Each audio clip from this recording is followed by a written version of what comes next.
You want to tell us something about the family history? How the family first came to Kane County? Well, Grandfather Corron came here when he was 19 years old from Virginia then, but now it's part of West Virginia. Greenbrier County, if you know where it is, it's on the extreme edge of West Virginia on that, and Virginia's about 6 miles away from where the split was. He had brothers who had come, I think, to Niles, Michigan. I'm not sure it's possible that their mother had lived in that area. There were lots of relatives. I'm still finding them. But they come, he came in a covered wagon with a quilt or something of the kind that his mother had woven. I don't know how much of the process they did in those days, but that's the sort of thing that she sent her son, and he was the youngest in the family of, I'm not sure, 8 or 10. I've never stopped to count them. One had come earlier. His brother Joseph came to Clintonville, now South Elgin, in the spring of 1835. Grandfather Corron came, this is Robert, came in October, arrived here October 16th. I often thought, what courage to come to this part of the country at this time of year, which is delightful as far as looking at it, but it's pretty cold. Anyway,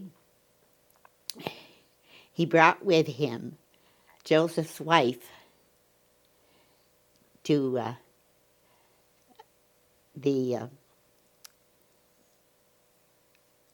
not Joseph's wife, Joseph's fiancée from Virginia. And a week later, he took her and his brother into Chicago, where they were married.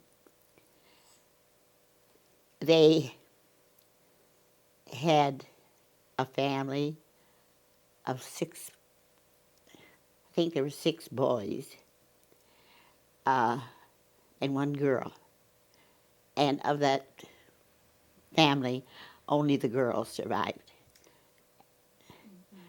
3 of them died. One was an infant, 1 was 2, and 1 was 4. And later on, the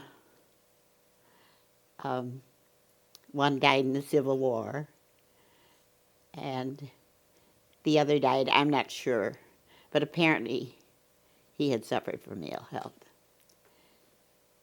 And the girl married, and they have all kinds of descendants. But they're all, of course, not Corrons. I mean, not the name died with his boys. What was her name? What? Lucinda, what was her name? Do you remember? My name?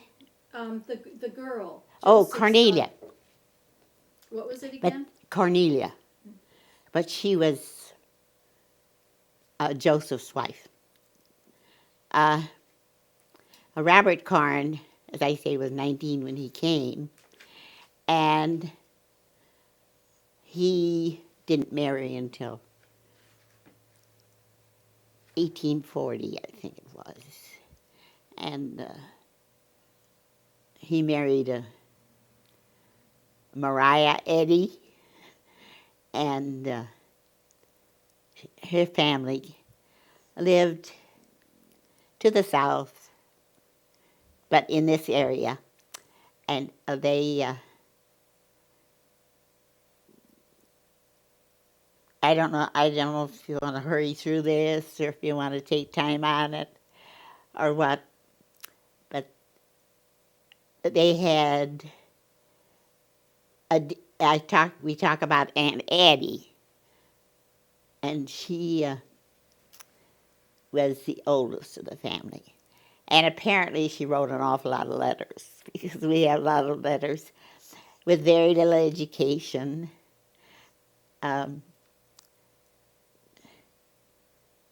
Adelia was the second daughter.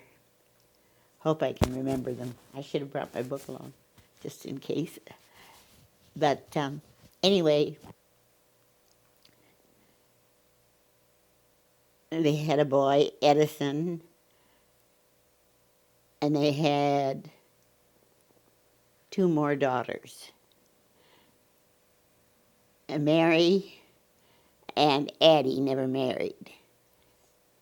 Adelia married a railroad man, and they later moved to Iowa. They lived in that area. We've lost track of that family, and I've never been able to. There were only 2 boys descended from that particular family, but I've never gotten any more from them. Anyway, as time went on, Mariah didn't have very good health. I don't know if I'm pronouncing that correctly, but it's Maria.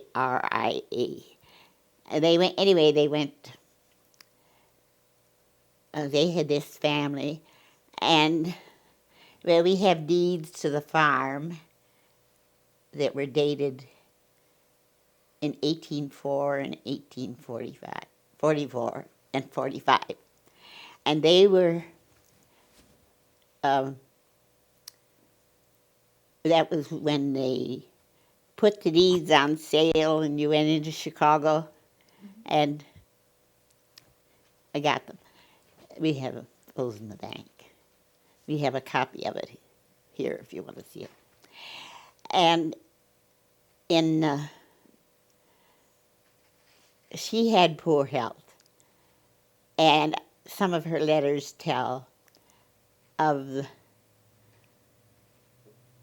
the family, and apparently the son, Edison, had very poor health.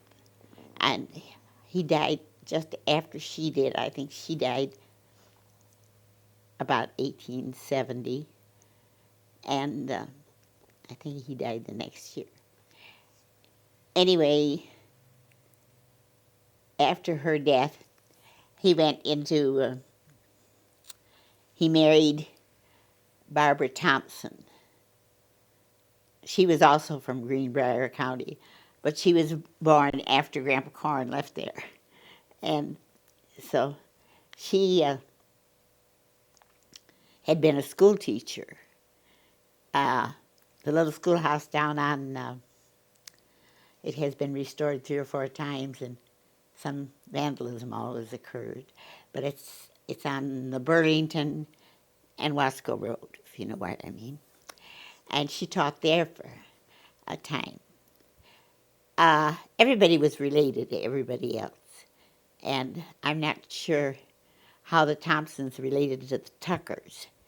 But the Tuckers owned this farm down, part of which has been farmed by our family lately.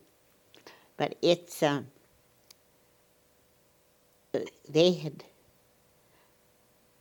I'm not sure if they came, I don't think they came from Greenbrier County, but a lot of neighbors did. Came from the same particular area. Anyway, she married Grandpa Corron, Grandfather Corron, and when he came home after having married her, some of the daughters said, "Well, Pa, why didn't you tell us you were going to get married?" Well, he said, "I didn't tell you the first time, so I don't see why I should have bothered you with it the second time." Well, from that marriage, the important one as far as we're concerned was Grandpa Corron. He was born in 1875. Just how far-reaching, I don't know if you want all this, but I have learned quite a bit just from various people. And this happened about a year ago. A friend of my brother's brought a lady that he met, she met in the cemetery in Plato Center. And I was impressed because she had heard about her family from the internet. So that gave me a new insight into something that you could get information from. Anyway, she came here and she wanted to know if I knew anything about her particular family. Well, all I knew was that Grandma Corron, my mother-in-law, and she had to have gotten it from her mother-in-law previously, but she said when they had the barn raising for the big cow barn, that she carried Myron. They called it, his name was Robert, but Robert Myron. And Grandma always said, she had Myron in her arms when they had the barn raising in 1875, and that was the year Grandpa Corron was born. And my husband is the oldest of that particular family. Now, I don't know where you want to go from there, but there's a lot of things you can tell. Maybe I've sidetracked it quite a bit. No, you've been on the right track here. I've read through the history that you wrote about the family. Oh, well, It's I very bored nice. you with a lot of details. Oh, no, we need to have all this detail on the videotape so that when we show other people that they can hear the story for themselves in your words. That's part of what we're working on. Oh, my. So it will be a wonderful production when we're done with it, Lucinda, and you'll get to see it. I don't know if I can stand that. Let's see. You had, in the history that you wrote, you talked about how the family, Joseph and Robert, the original Robert Corron Sr., had been involved in moving the Indians out of the territory? That's all I know about it. All I had in there. It was, as I say, Addie wrote letters. She kept clippings. Most of her clippings, the clippings that she had kept of articles, were in the, oh dear, finding words. I can't even remember my own name half the time. But anyway, she, in this clipping from one of the local papers, I don't know, Elgin Advocate might have been one of them, because it seemed like quite a few were from that particular period in the 80s. I'm not sure about it. But anyway, it said that they helped move the Indians across the river to a home in somewhere in Iowa, and I'm not sure where. I think at that particular time, it was 1836 that took place. I didn't tell you, I guess this was something I found out later, so it might not have been in the original history. You know, it's amazing the things you pick up from time to time. And after all, I don't know if you noticed the date on it, but it was 1972 that I wrote the history. But James, who was the oldest brother of Robert and Joseph, and he came here about a month after my ancestor did. That is the Corron ancestor. And he had this farm. She mentioned the golden signs. It's rather interesting that this picture book had Margaret. She's the daughter of the golden signs who now own the farm. And her father used to laugh about it and say that Dave should be farming both both farms because the Corron name was on the original. But that was inherited. Here's again a case of the family name disappearing. Joseph Corron, or James Corron had James died, I think, in the 1840s. He didn't live to be as old as the others did, but he had 3 granddaughters. He had 1 son, and he also had, and I found this interesting, his daughter was named Lucinda. I had not seen two. Sorry, you can't cover the mic. Pardon? Where your hand is, Lucinda, you're covering the microphone that's pinned to your Oh. sweatshirt. Oh. Right Well, there. that's probably good. Sorry. I can think of other things to do. But I thought it was kind of interesting that some fella came around and asked about Lucinda Corron. I thought I was the first one. I found out that, after all, Bob's great-grandmother was Lucinda. But everybody called her Lucy, so I didn't know that. She was out Lucy Pinell Wall Corron. Now, there's a lot of history about that I have recently discovered about the Wall children, but I probably mix you up if I'm still trying to stick to the Corrons. But you've been doing, it sounds like you've been really involved in genealogical studies, and you make a point of tracking these different branches of the family. Not necessarily. I don't care much for genealogy. Cindy, don't cover the microphone. I'm sorry. There's I just one thing leads to another, and it's a very I find it very interesting, and I met some wonderful people. We had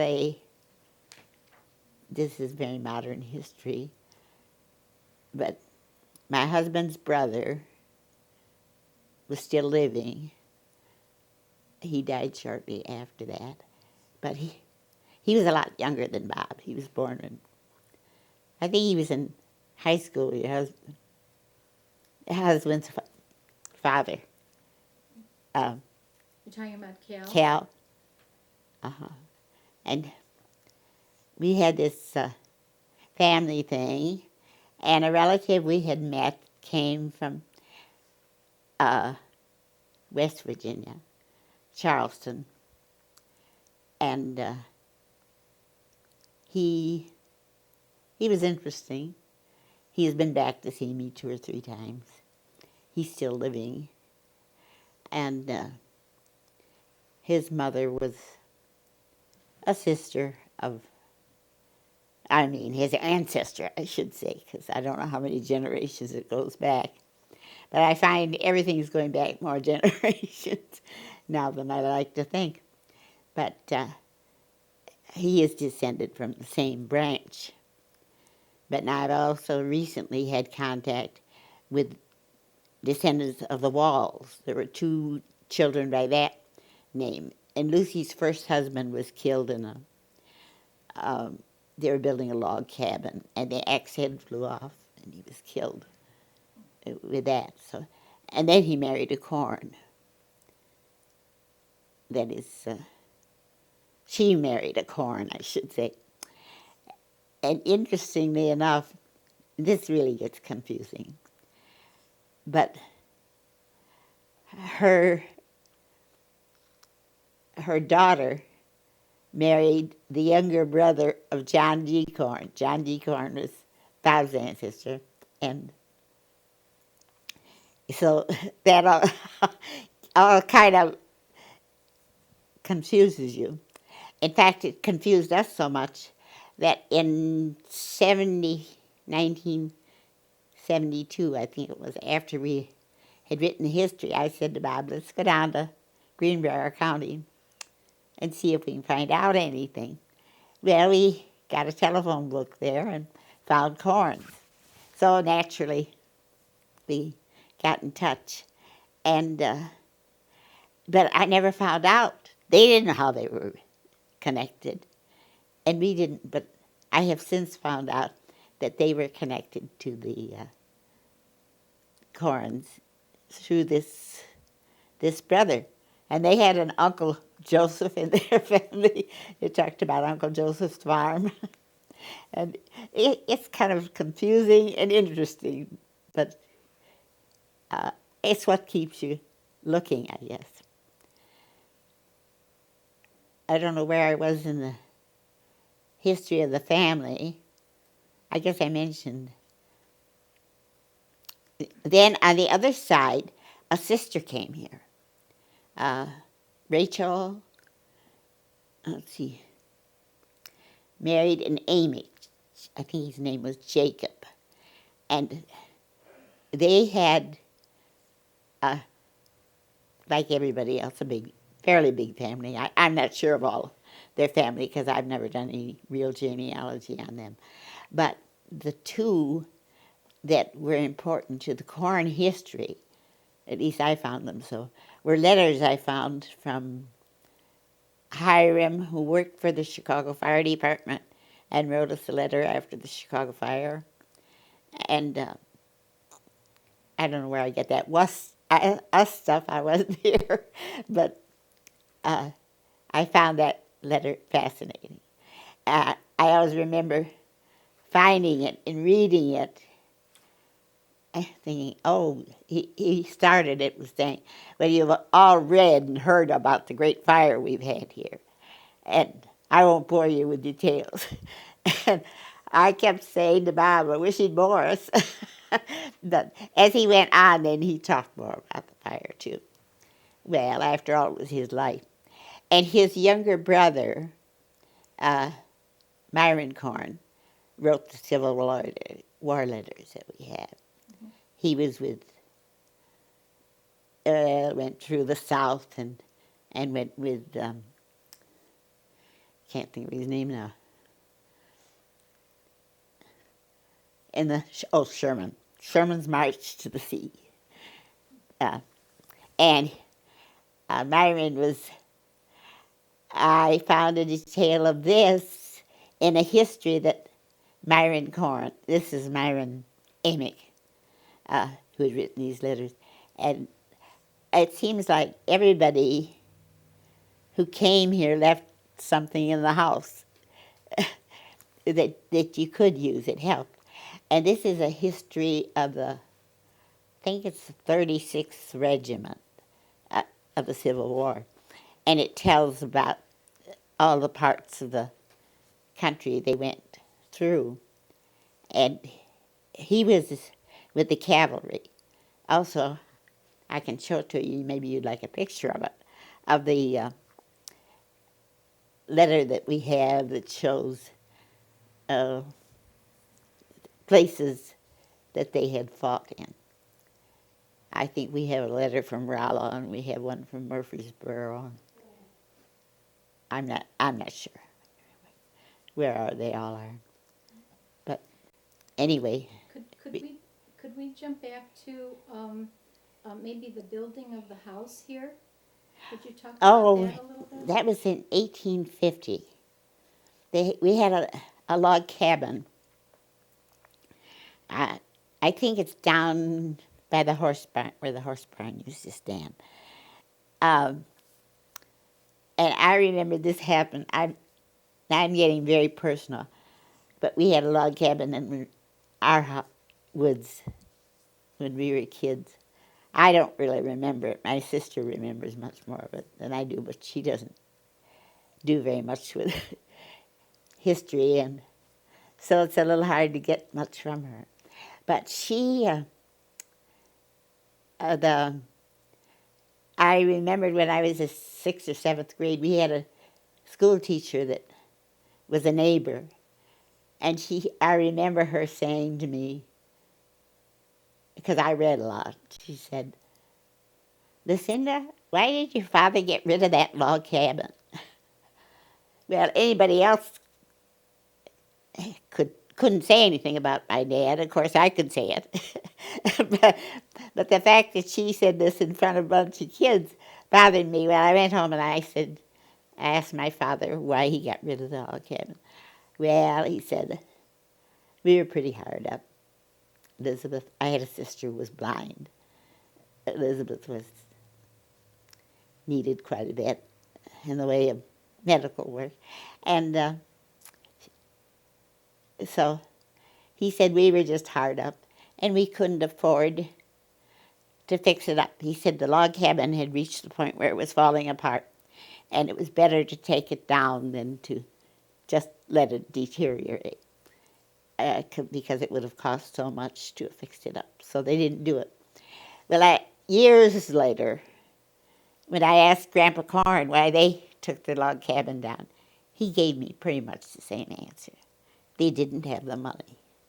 They may have paid only $1.25 for the acreage, as they did here, but they still didn't have any money. And you read in their diaries things like 4 cents for a spool of thread, what a job it was when they went to town to get the things that they needed because of the expense. And so you wonder why there aren't more like cabins standing around. But I think the last one I know of was up near Hampshire. There was one. But otherwise, they are a thing of the past. Anyway, this house was built. Grandpa Corron said that when his father came from Virginia, he saw a house that looked something like this. I suppose the pillars and the effect. I'm not sure. I've got plenty of books on it, but I don't remember what special style it was. But that was part of it. And he said that if he ever made it in Illinois, because everybody was going to get rich when they came to Illinois and started farming, even if they didn't know anything about farming. And he said, if I ever make it, I'm going to build a house like that. And this house is a pretty poor imitation of the Virginia homes, but he had remembered this house standing on the hill. And they spent 4 years in the building of it. The stone thresholds, you can see them there on the porch on the outside and above the windows, you can see that in the old houses. The bricks were made on the place. That might be something for you to take a picture of sometime if you're interested.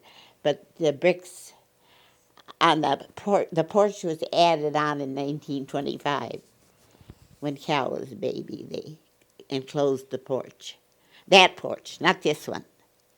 But you see these big stone slabs, and I think they all came from, he had a team, oxen or horses.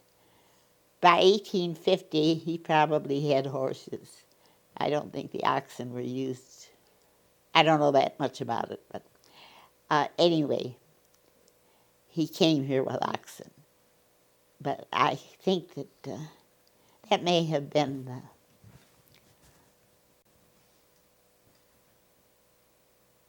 by the time they had horses. And they'd take their team of horses and go places and work for a day. And I think he worked in the Batavia. Shouldn't say he worked. Well, he probably did. It was all hard work. But he got the slabs from the Batavia quarry that were used in the basis of it. Actually, I don't know too much about the house except what after living here 50 years, I've come to certain conclusions that are probably incorrect. But I think the kitchen was probably one of the last things. I remembered reading one of Amick's letters. He wrote the best letters. It's just a definite sense of humor, and he was a very good, but he'd tell us, writing something like, I suppose you wonder why I haven't been to see you, but I don't like your muddy yards. And I think little quirks like that always made me be impressed. Anyway,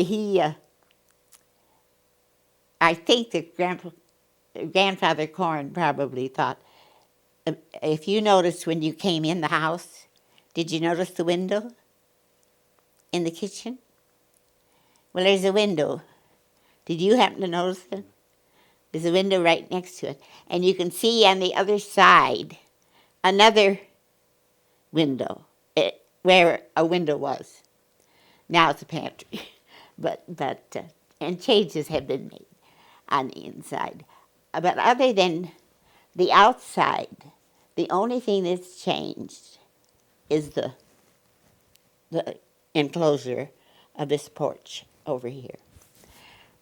And it's the one that shows the bricks that were made with the kiln on the place, and with the bricks that they tried to match.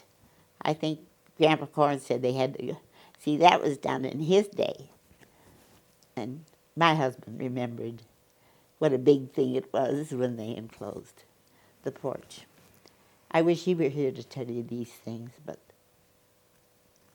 he's been gone 20 years, so almost. But that's one of the reasons, I guess. He liked history, but he was farming. He didn't have time to bother with it, I guess. And I don't think he knew what was in the attic. Probably never did very much there. When you have a dairy, you don't do much else. Anyway, I used to kid him and say, and when we were living up on the other place, we lived 10 years up there, I'd say,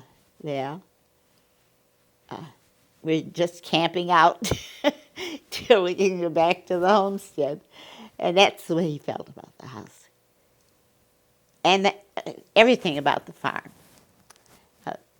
He would not have appreciated what is happening to it any more than any of us do.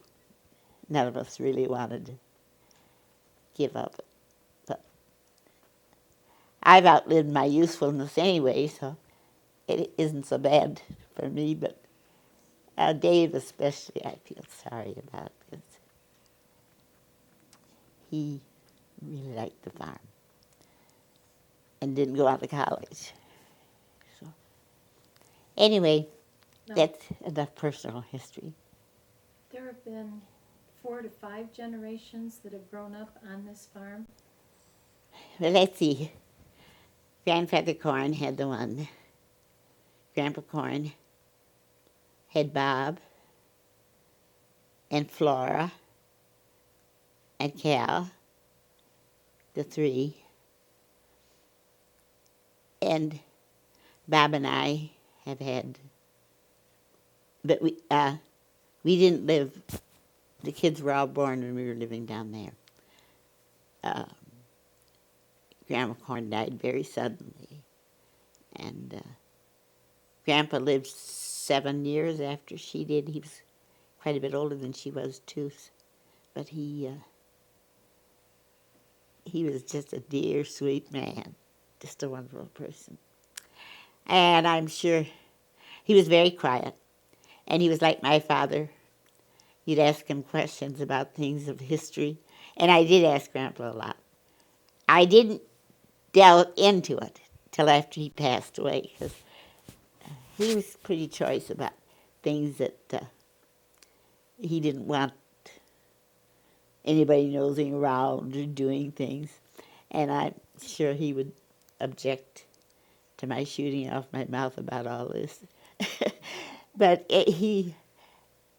he'd always say when I'd ask him something, "Oh, it seems like I heard something like that." Now, where do you go from there? You're just at a dead end. And so I didn't really find out a lot from him. Grandma was different. You could talk to her about, but she got it all hearsay. It wasn't her family, actually, like mine. I had written a Muirhead history before I ever did anything with the Corrons as far as marrying. When and we had a big family. So where you have aunts and uncles who are or cousins who are older than your father, it makes a difference. My father was the youngest in the family, but he was like Grandpa. If you'd ask him something, he didn't know the answers. I don't know if he didn't want to or if they didn't talk much. I'm the one that talked a lot. I was always getting into trouble, and I still am. Something I'm curious about, Lucinda, is when Robert Sr.'s first wife passed away, and then he married... Barbara Thompson. Yes, and you did say that she was quite a bit younger than he was. Yes. She was, from the birth dates, she was actually about the age of his Robert Corron Sr.'s daughters. Mm-hmm. So she was born after he left. See, he was 19 when he left. And she was born in Greenbrier County. Now, that's what I mean about the generations following. And when you came to places, well, I'm sure you've seen it with Jerry. I don't know how many Swedish relatives he has, but I know a lot. And they came where there were a bunch of other Swedes. Well, in my case, my family came where there were Scotch people. I don't know if you're familiar with I think it's a fascinating place, but I don't know much about it. Over in Rutland Township, where they have the Presbyterian Church, it's a Scottish church, and they have services every year. Church has been closed, but the cemetery is beautiful, and it's been kept up remarkably well.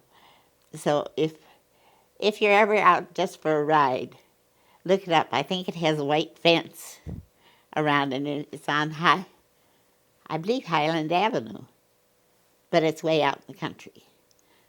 In fact, it's pretty close to Pingree, if you've ever heard of Pingree.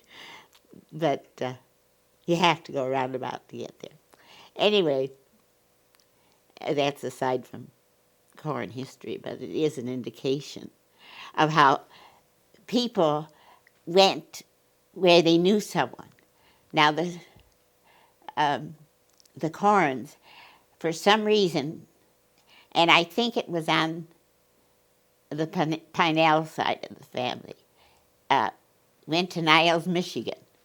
So there must have been quite a clan there, because James Corron came to Niles first. Joseph came to Niles first. But it was Joseph who pioneered to the degree of coming out here first. And John Tucker was the name of the man. He was a brother-in-law of Joseph Corron. And it was his sister that Grandfather Corron, I don't know if you want all this, but that kind of indicates how families stayed together. They kept their customs. And you can see that. My sister married into the Swedish family, so I know how important that is as far as foods and things are concerned. Somebody asked me, one of our distant relatives who had married a German, had lots of German cookery, and she said, do you have any good Scottish recipes? And I wrote back and told her the only one I knew about was oatmeal. But that was actually about all I did know, because my grandmother on my father's side died when she was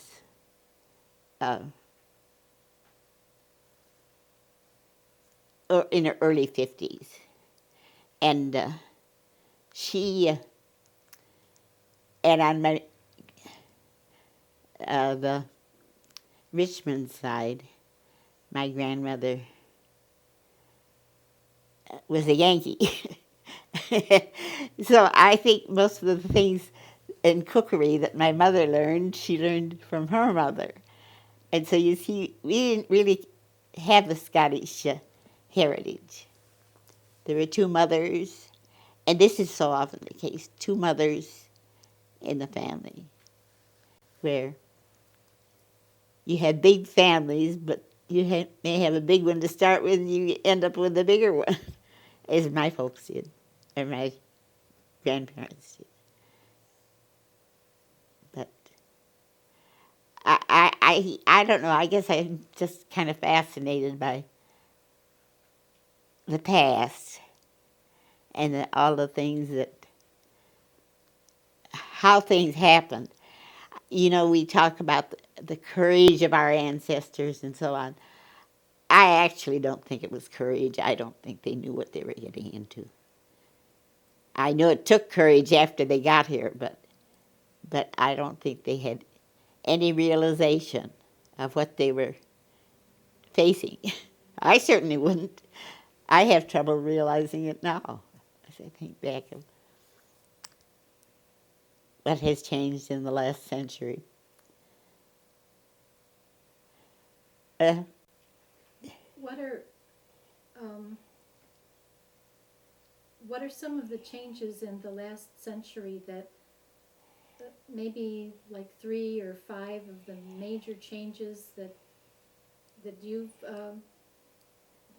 that have meant a lot to you? Well, I'd say everything does. I was born in 1909. I shouldn't tell this, but it's no secret. The telephone, maybe one family had a telephone and everybody in the community used that telephone. I can remember Addie writing in her book how when they wanted the doctor is in what is now Bowes Station, if you know where Bowes is. Yeah, it was just a railroad stop, but it had a doctor, and they'd call there, and it called from here to get him, so the telephone was a big thing. Then, of course, well, there's so many things. No, I don't anymore. I think that you might say that it was the World War One. I can only remember when they had the celebration in Elgin when the war was over, November 11th. But I know this is all Greek to you, but wars did date, they still do date a lot of things. And along with it, the end of the war came so many modern conveniences. The automobiles had started, I think I was 2 when we had our first car. And if you want to see our collection, Bob collected license plates from everywhere. Have you seen it? I've not seen it. I've heard about it. I would like to see that. It's pretty good. Anyway, we had our first car when I was around 2. And then the auto races, in 1923 in Elgin. You may have heard of them. It was a big thing. And I know I'm talking the past, but you're talking about things that have changed. And in 1933, the natives were so pleased with the Elgin road races, they wanted to revive them. Well, by that time, it was impossible to revive the races because it used part of 20, where 20 comes into Elgin. It was a 5-mile route. You went around Highland Avenue and Larkin High School now was a big cow barn, and that was the outskirts of the city. Now they're talking about Plato. And so there's so many changes that way. And then, of course, you can think of all the modern things, so many of them that I have no connection with, don't know anything about. But television, oh, you shouldn't forget. Anyone of Swedish origin would never forget it. Lindbergh's